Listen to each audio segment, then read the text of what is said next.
Hello, I am Daniel the Kentucky Atheist. This is my girlfriend Kay, and today we're going to share with you our ghost stories that we have experienced.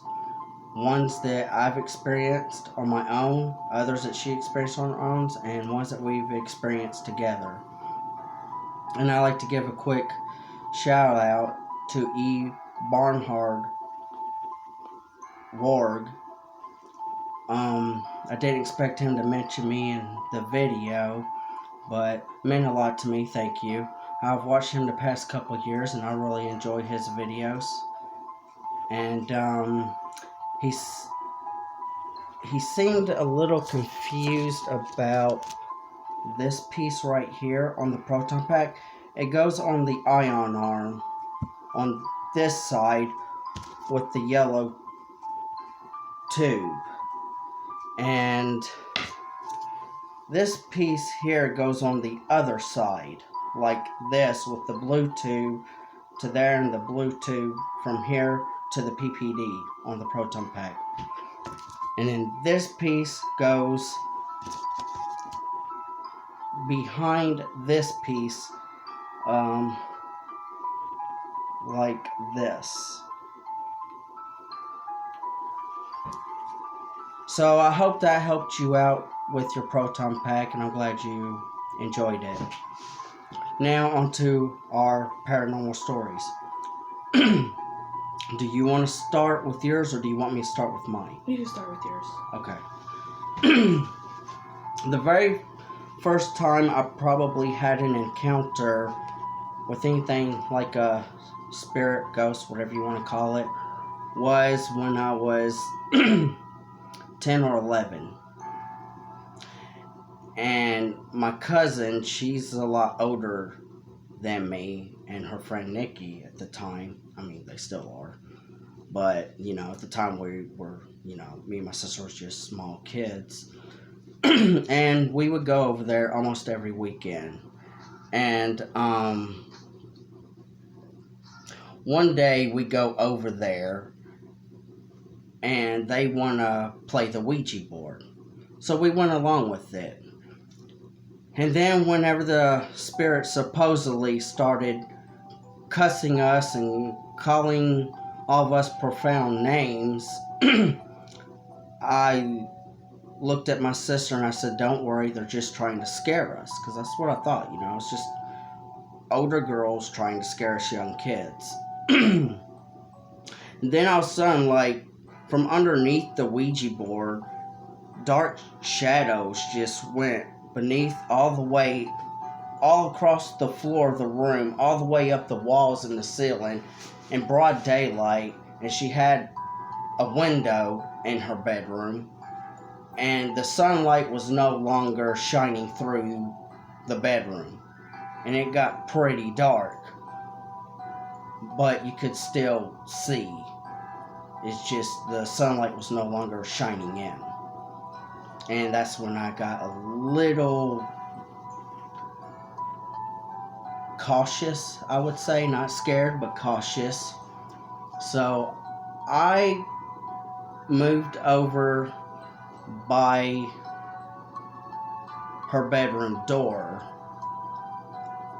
in that corner, because they were screaming, and they all ran into the corner on the opposite room, and the alarm clock next to her day bed flew at my head, and I dodged it like this. It smacked the wall behind me. It fell into my lap. That's when I had enough, and I decided to leave that room. And I'm not saying that no one locked the door, but I don't remember anybody locking the door.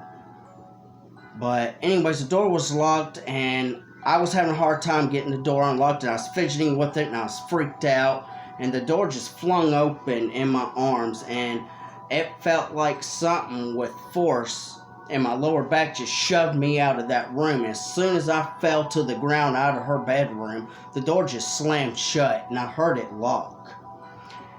And I also heard them run to the door, and they're trying to get out, and they're screaming at me to help them get out.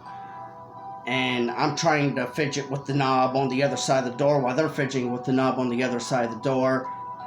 And they're screaming, yelling, help us get out, Daniel, this is, and finally they were able to get out of the room. They literally ran over me, told my mom and my aunt what had happened. That was the very first encounter I've ever had. And the second encounter is, well, you have to know, me and my great-grandmother were very close. And she'd always say things to my mom on the phone, even to me when no one was around, that don't tell any of the other grandkids this, but you're my favorite. We was each other's favorite. She was like my mom away from my mom. And she lived in Roanoke, Virginia, and we would often, me and my sister would spend the whole summer up there, every summer. Well, I was 11 when she passed away, and I was devastated. My whole world was flipped upside down, and ooh, I hate talking about that. And when I turned 12, I remember being my 6th grade year, about a year after her death, I would mostly sleep in the living room on the couch.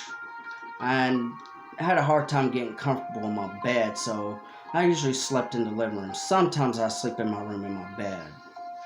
And there was this old rocking chair, like an old Victorian rocking chair, that she had, that my mom gave to my sister. That was my great-grandmother's, after she died. So we had it for probably about a year at that time. And I woke up in the middle of the night, and it looked kind of like the rocking chair was rocking, like this. And I rub my eyes, and I'm gawking at it, and I'm just staring at it, and then it starts to rock a little faster, like this.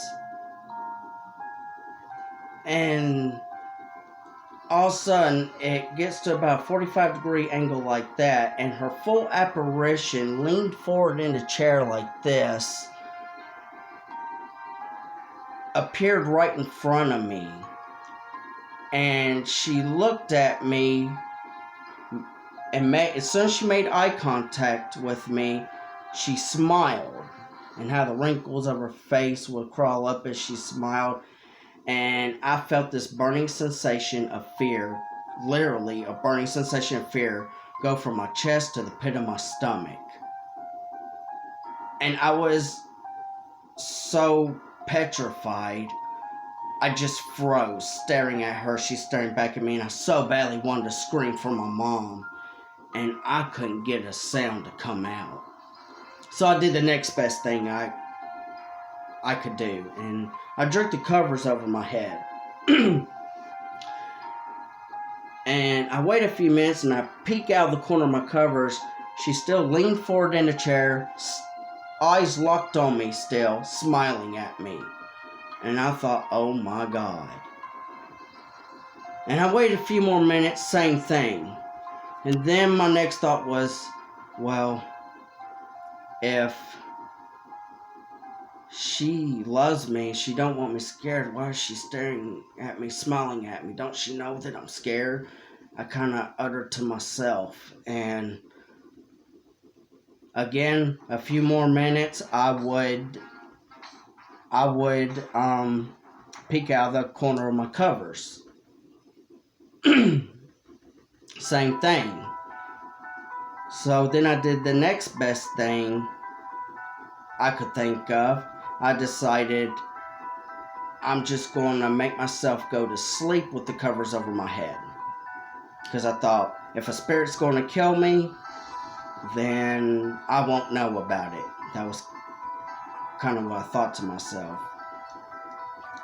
And the next morning, when I woke up, I couldn't wait to tell my mom what had happened.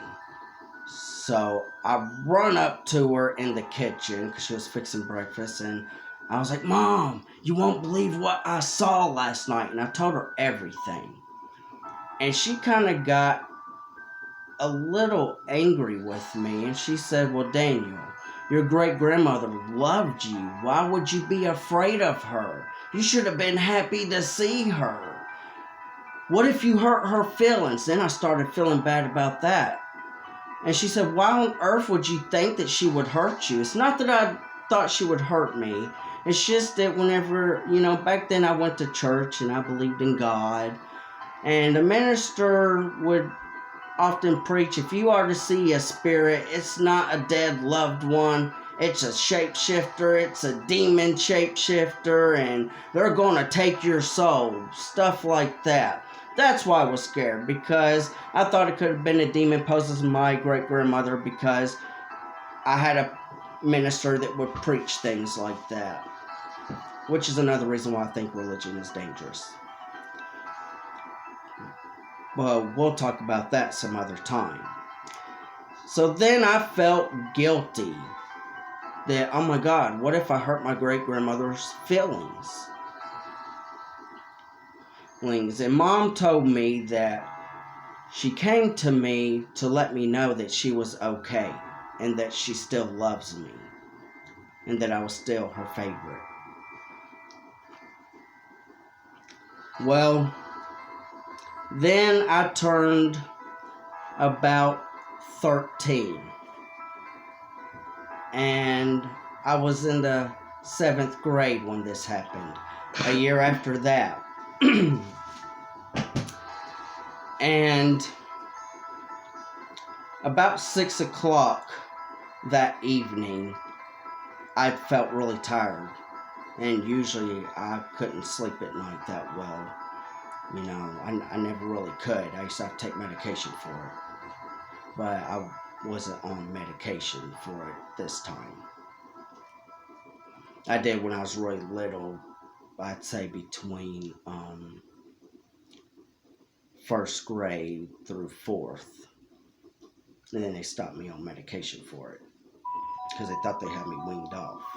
Or at least they hoped I did. But anyways, not to get sidetracked. So I was 13, and I was in the 7th grade, and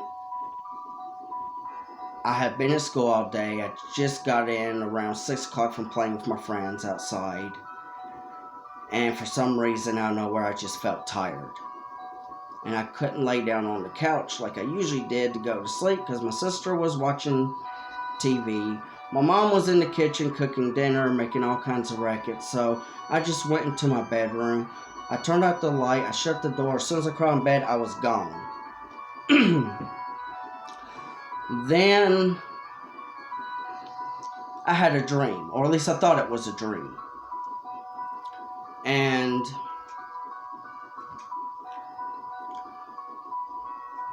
my great-grandmother came to me in spirit. And she looked like a young woman, about 30, but I recognized her. But she metamorphosed into an old woman the way I'd remember her, I guess, so that way I'd recognize her. And she told me she was worried about my soul. And that she was worried about my soul, and she so badly wanted to show me this beautiful place that she believed was heaven and what it was like, but she couldn't take me there because supposedly you have to be judged before you can get in. And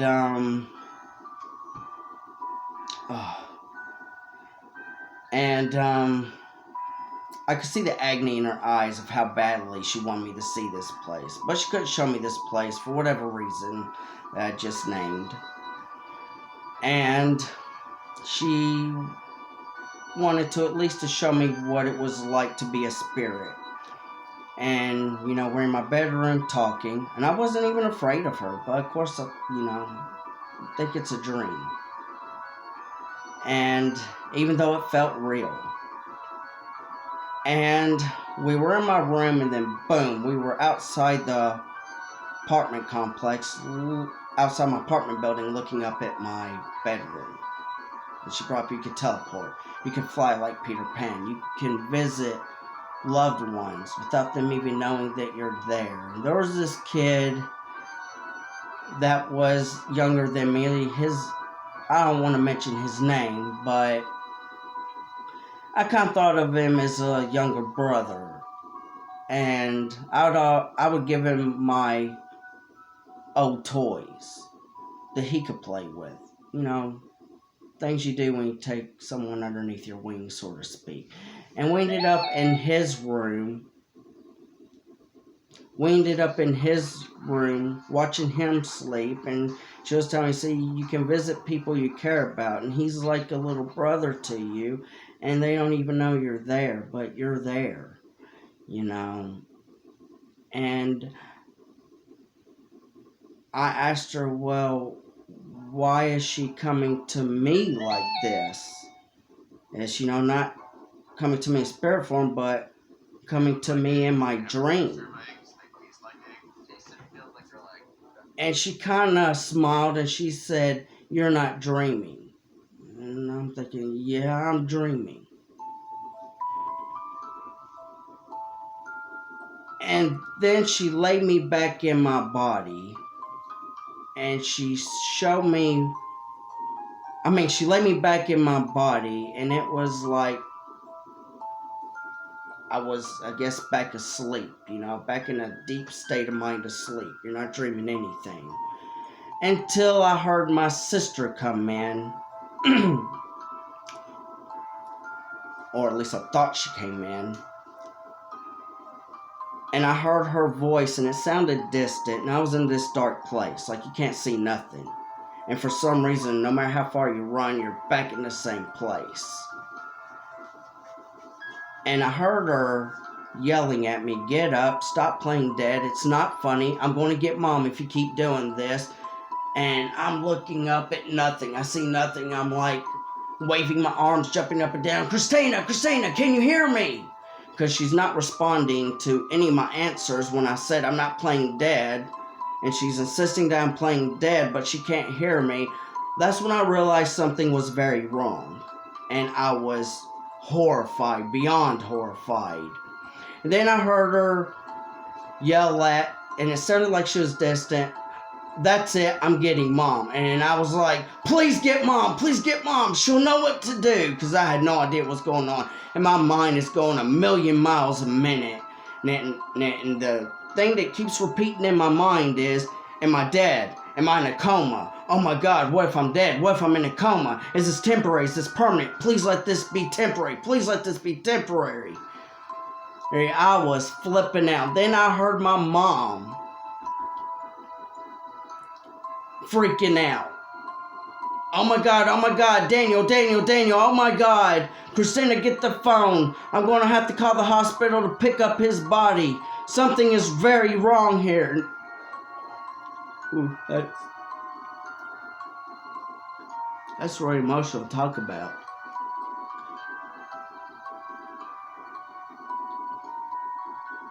And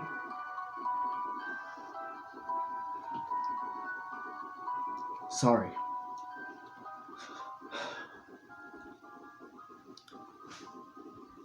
And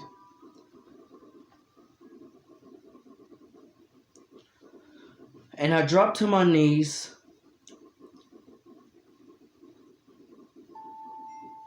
freaked out, crying.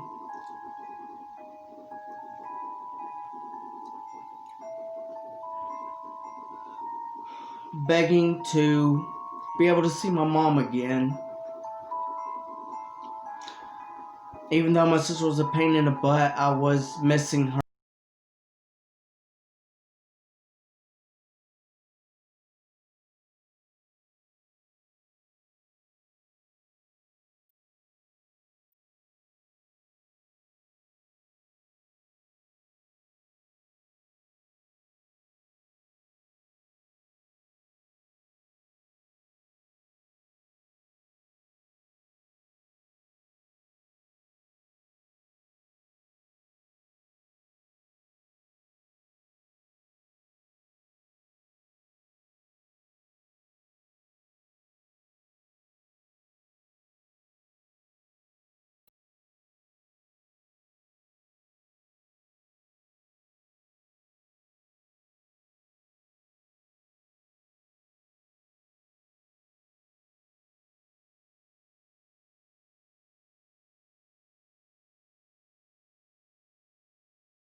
down on my brakes and I come to a complete stop.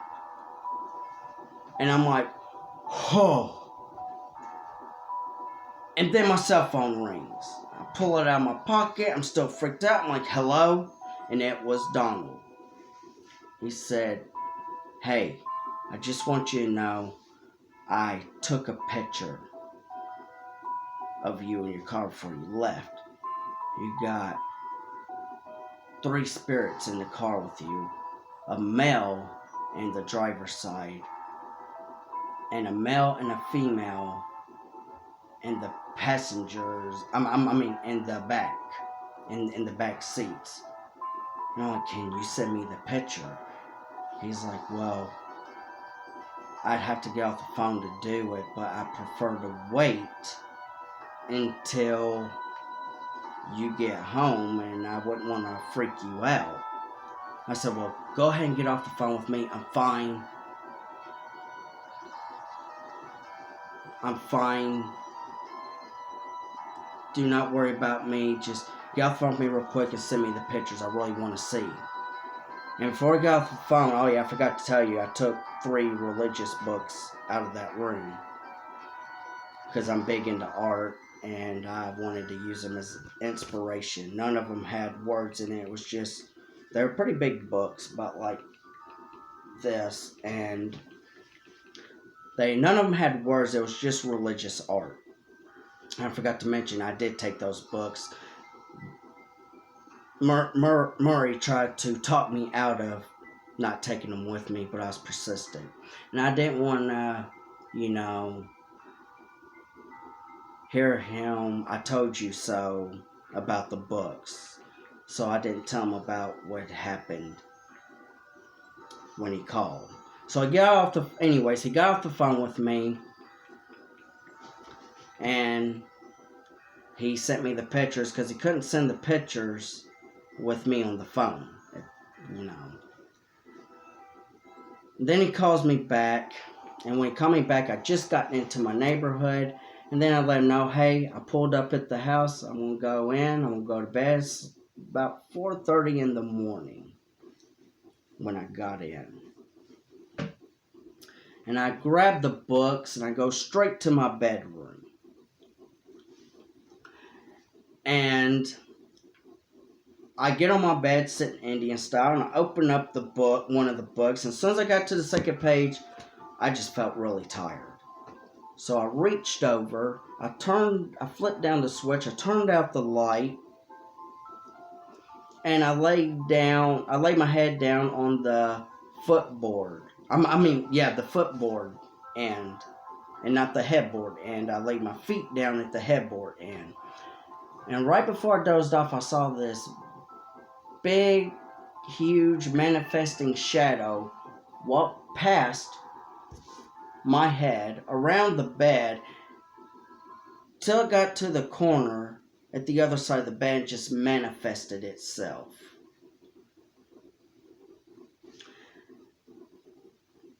And I was too tired to really react to it.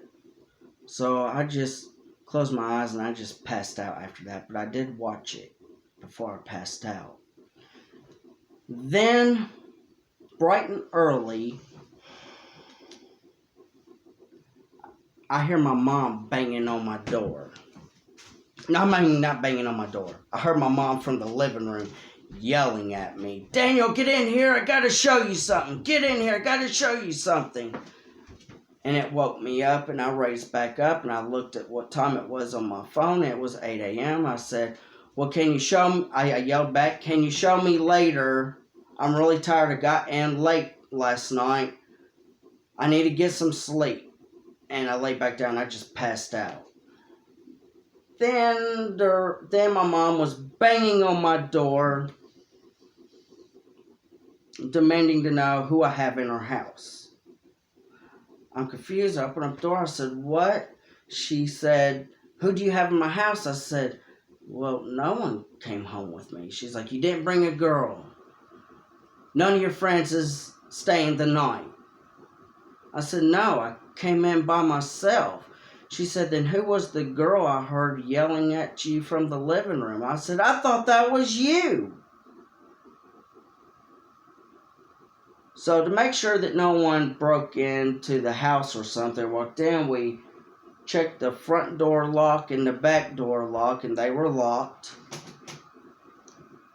And Mom asked me, that hospital you went to last night, do you know the history of why it's haunted? I said, no, I don't. None. The guys that showed me the place, took me to the place, they had no idea why it was haunted either. They just knew it was haunted. And this was way before they turned it into a tourist attraction, which I don't think they should have done. And Mom got on her computer and she Googled up the name of the hospital and the location, and she found out exactly why it was haunted. And the history that she saw on Google was, it was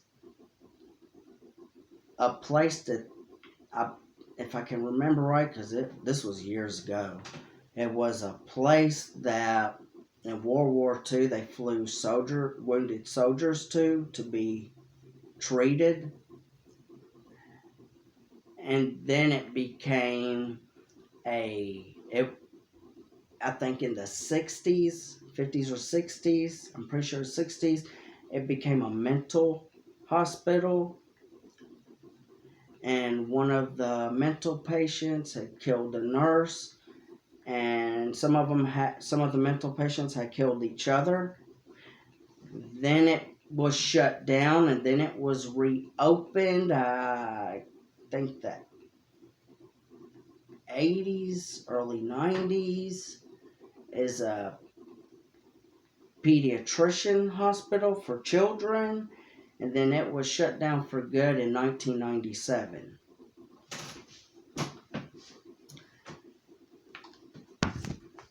And my mom looked at me and she said, I think you need to get them books you brought home out of this house. So I made a deal with her. I said, well, I don't want to get rid of the books. How about I put them in the trunk of my car and I leave them in the trunk of the car? She said, that'd be fine. Just, I don't want that. I don't want books that came from a place like that in this house. Okay. So I went to bed, back to sleep. I woke up about 6 o'clock that evening, and all the lights were off in the house, and I turned the TV on, and I was watching, after Two and a Half Men came off, Frasier came on. And I decided to fix some leftover chili I had in the refrigerator, and as soon as I bent down, the kitchen light turned out on me. I thought, okay, the bulb went out. So to make sure, I went to the switch, it was flipped down, I flipped it on, and it came right back on. Okay. Then I sat down, I heated up my chili, fixed it, sat down in the living room, continued to watch Frasier. Then the phone rings, and it's my sister, and I'm talking to her. And usually when I'm on the phone, I pace a lot. I think it's ADHD.